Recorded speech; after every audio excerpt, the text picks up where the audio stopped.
Okay. This is story time from the upside down with your host, ryzie, and we're going to tell you your first bedtime story from the universe of the Verse. Coming at you. I love it, you love. So, here we go. We need some music. Well, if the music plays. All right, this is our first time. You expect problems. Be gentle with me.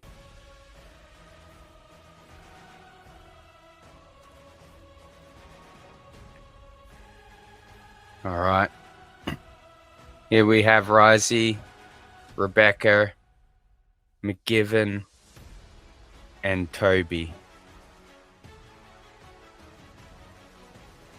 Now, these are my cousins, and we've been injusticely arrested. Here is the statements that have been made. The fluorescent lights buzzed overhead, casting a dull, unforgiving glow across the intake corridor. The four of them stood in line, wrist-bound in cold steel, orange fabric still stiff from being issued minutes ago. No one spoke, not because they couldn't, but because for once there was nothing left to argue. Oh shit, they don't argue now? It hadn't started this way. Oh shit, you doing the fucking goddamn thing a week earlier? Oh well, here we go. A week earlier, they weren't inmates. They were a crew. Raz, the red-haired one. Oh, now I'm called Raz? I don't like that name. The red-haired one.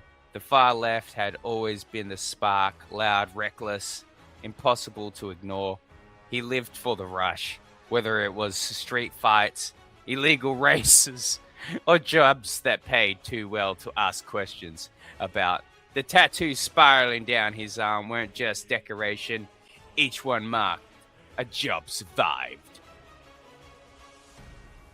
Next to him stood Nix, the quiet center of gravity, sharp-eyed, calculating, always 3 steps ahead. She didn't trust easily, but when she did, it meant something. She was the one who planned their operations, who made sure they got in and out clean. Then there was Cade, the masked one. No one really knew his past, and he preferred it that way.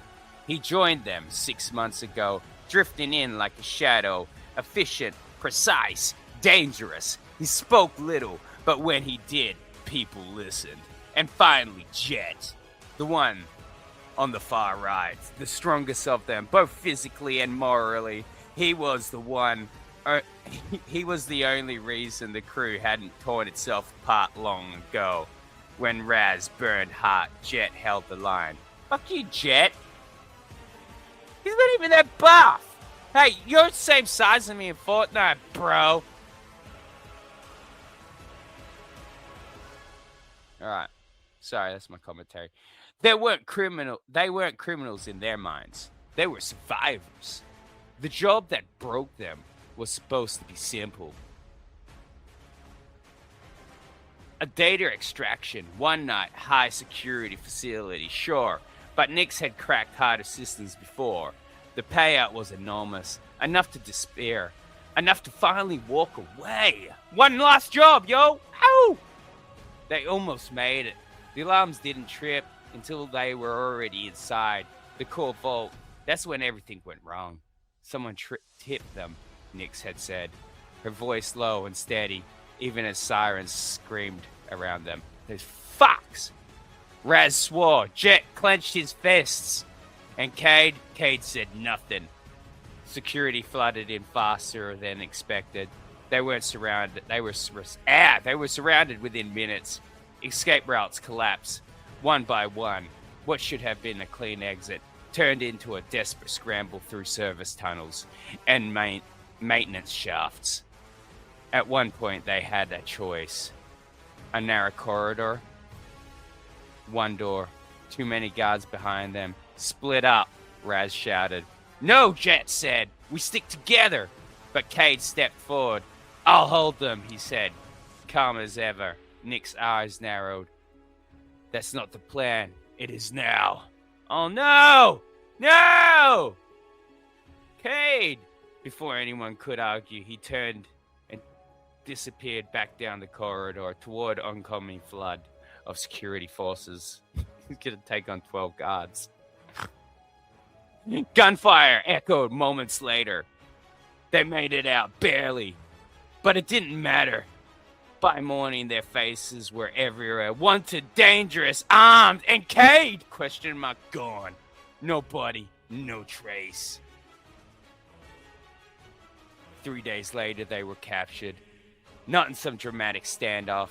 Not in a blaze of glory. In a safe house they thought was secure. Raz had been the first to realize this place is compromised. Nix didn't even need to check. She already knew. They didn't find us, she said quietly. Jet looked between them. Then how? And that's when the door exploded inward. Back in the present, the four of them stood in silence because Cade hadn't died in the corridor. He made a deal. Cade, you piece of shit! The mask hid most of his face, but not his eyes.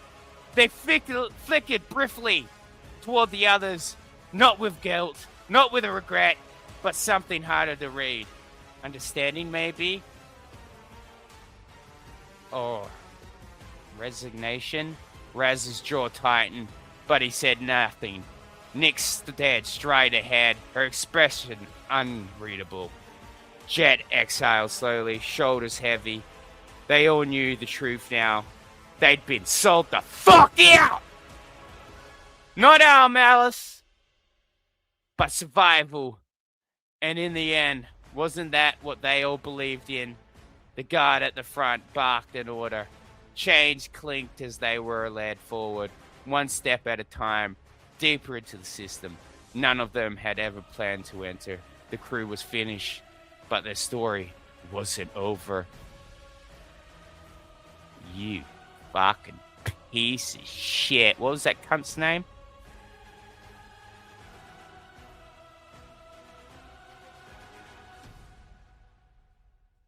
Cade. You fuck. Traitor! There will be blood.